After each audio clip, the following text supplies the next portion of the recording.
السلام علیکم ورحمۃ اللہ وبرکاتہ۔ حضرت ابو ہریرہ رضی اللہ تعالیٰ عنہ سے مروی ہے کہ وہ فرماتے ہیں کہ ایک شخص اللہ کے رسول صلی اللہ علیہ وسلم کے پاس آیا اور عرض کیا، یا رسول اللہ صلی اللہ علیہ وسلم، کون سا صدقہ ثواب کے اعتبار سے بڑا ہوا ہے؟ اللہ کے رسول صلی اللہ علیہ وسلم نے فرمایا، ان تصدق وانت صحیح وشحیح تخشى الفقر وتأمل الغنى ولا تمهل حتى إذا بلغت الحلقوم قلت لفلان كذا ولفلان كذا وكان لفلان۔ اللہ کے رسول نے فرمایا، تمہارا صدقہ کرنا اس حال میں کہ تم صحت مند ہو، تم حریص ہو، فقر کا خوف ہو اور مالداری کی امید ہو، اور تم مہلت نہ دو یہاں تک کہ جان گلے میں آ جائے،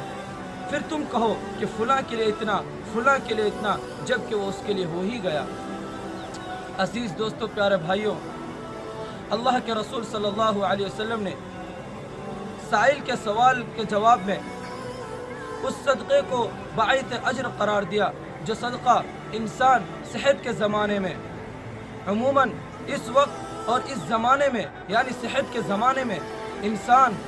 کی عموماً زندگی میں بہت ساری ضروریاتیں ہوتی ہے، مختلف قسم کی خواہشاتیں ہوتی ہے، اس وقت صدقہ کرنا اللہ کے رسول نے فرمایا کہ بہت بڑا اجر اور بہت بڑا ثواب ہے۔ عزیز دوستو، ولا تمہل یہ نہیں کا صیغہ ہے، اس کا مطلب یہ ہے کہ تم راہ خدا میں خرچ کرنے سے ٹال مٹول مت کرو، دل سے مال کی محبت نکال دو۔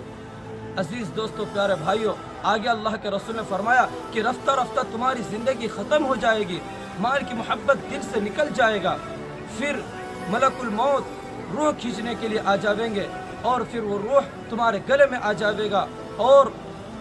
تو کہے گا لوگوں سے کہ فلاں کے لیے اتنا مال ہے، فلاں کے لیے اتنا ہے، جبکہ وہ اس کے لیے ہو ہی گیا۔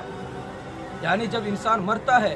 تو جو مال وہ چھوڑ کر جاتا ہے وہ دوسرے کے لیے ہو جاتا ہے، اس وقت کہنا کہ فلاں کے لیے اتنا مال، فلاں کے لیے اتنا مال، تو یہ بے سود اور بے فائدہ ہے۔ اس لیے میرے عزیز دوستو، پیارے بھائیوں، جب تک میری بھی آنکھ کھلی ہے،